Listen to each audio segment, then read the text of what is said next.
Olá, querido, graça e paz a você e toda a sua família. Por gentileza, abra sua Bíblia no livro de Gênesis, capítulo de número 3, versículo também de número 3. Gênesis, capítulo 3, versículo de número 3 diz: Mas do fruto da árvore que está no meio do jardim, disse Deus, não comereis dele, nem dele tocareis, para que não morrais. Então a serpente disse à mulher, certamente não morrereis, porque Deus sabe que no dia que dele comerdes, se abrirão os vossos olhos e sereis como Deus, sabendo o bem e o mal.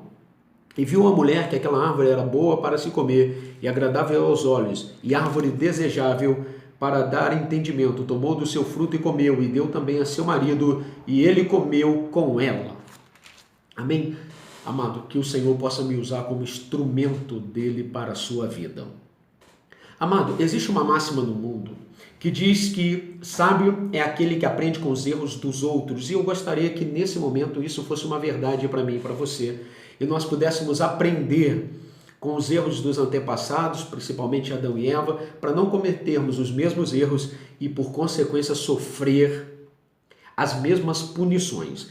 Então, a primeira coisa que eu quero te falar sobre o pecado, esse nosso grande inimigo, esse grande vilão, que tem o poder de nos separar de Deus e o pior, amado, tem o poder de nos lançar num lugar de grande dor, de densas trevas e de sofrimento eterno. Então, amado, mais uma vez eu queria trazer para você uma meditação sobre o pecado e para que eu e você possamos nos alertar, nos corrigir e clamar por Cristo agora. Amado, a primeira coisa que o pecado faz, a primeira característica do pecado, está exatamente no que Eva descreve. Eva, olhando para o fruto, viu que era agradável, desejável, bom para o entendimento. A primeira característica do pecado é que ele muda as posições e coloca você e eu no centro. Ou seja, o importante passa a ser você. O importante é você estar feliz. O importante é você se sentir realizado, se sentir pleno, se sentir poderoso. O importante é você. Você está bem. Ainda que isso seja em cima da infelicidade de Deus ou da tristeza da sua família ou de um ente qualquer. O importante é você. Por isso que nós começamos. O importante é eu estar bem. O importante é eu ser feliz. O importante sou eu. Eu comer, eu beber, eu estar feliz, eu estar realizado. Não mais se importa com Deus. Ainda que isso seja em cima da infelicidade, da tristeza de Deus. O importante sou eu e você. O pecado tem essa característica. Só para você ter um exemplo.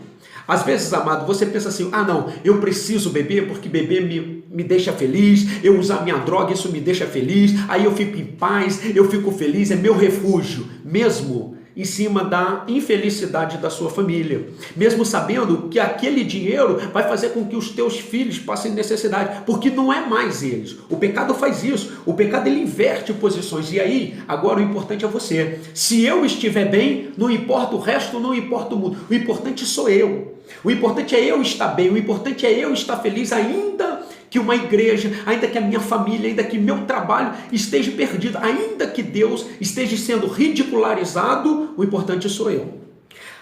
Amado, o pecado ele inverte as posições. O pecado coloca você no centro e não mais Deus. Ele faz essa inversão. A segunda característica do pecado, querido, que eu queria demonstrar para você aqui, é que o pecado ele minimiza as consequências.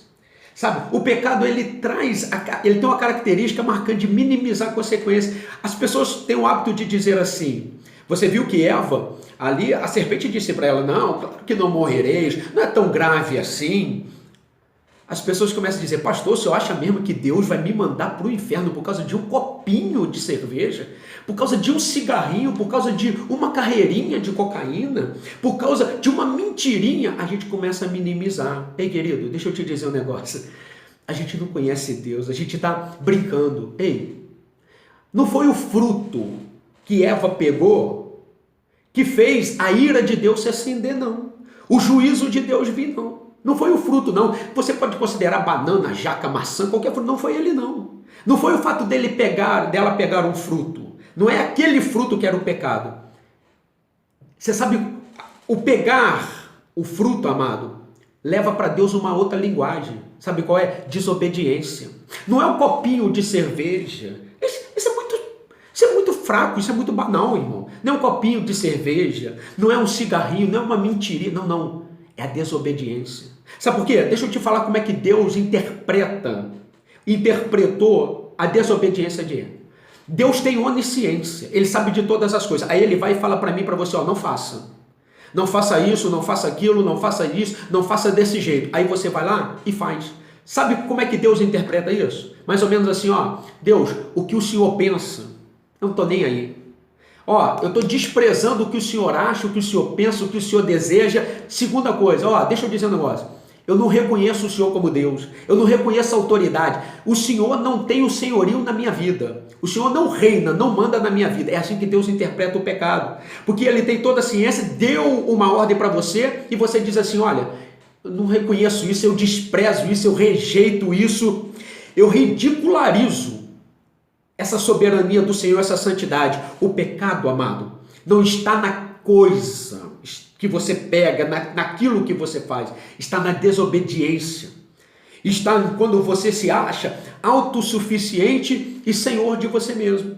O problema do pecado é isso daí, querido. Não é você pegar um copinho de cerveja, é a desobediência, porque Deus disse para você não fazer. Não é você chegar lá e ver um filmezinho erótico, um clipezinho, um DVDzinho, um zapzinho pornográfico. Não é isso não. Não é o videozinho, é a desobediência a Deus. A desobediência, uma afronta à santidade de Deus, uma afronta à soberania de Deus, à majestade de Deus. Isso é que acende a ira de Deus. É você dizendo para Deus, olha, eu não reconheço, eu não aceito, eu não quero, eu não estou nem aí para o que o Senhor pensa, para o que o Senhor determina, porque o importante sou eu. É isso que o pecado faz. A última coisa que eu quero te dizer aqui sobre o pecado, amado, é que o pecado, amado, ele é altamente substituível. Eva, quando ela pegou aquele fruto ali, ela não precisava comer aquele fruto, amado, porque senão ela ia ficar desnutrida, porque senão ela ia adoecer. Não. O pecado é altamente substituível. O problema do pecado é querer sempre mais do que na verdade nós precisamos.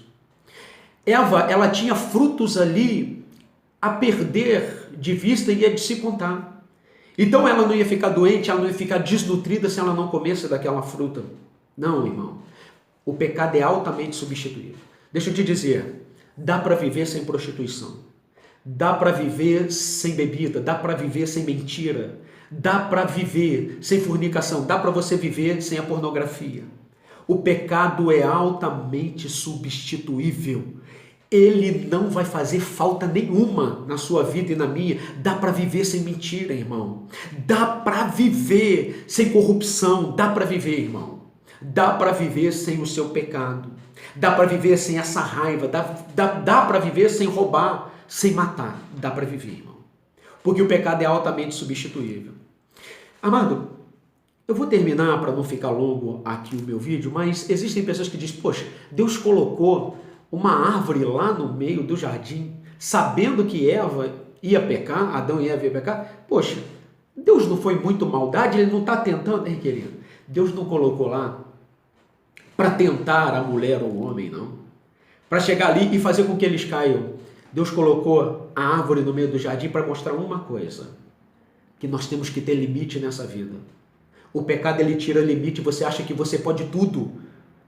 Pode ter tudo e fazer tudo. Não pode não, tem limite, irmão. Você só pode ir até onde Deus diz que você pode ir. Passou daquilo ali, é desobediência.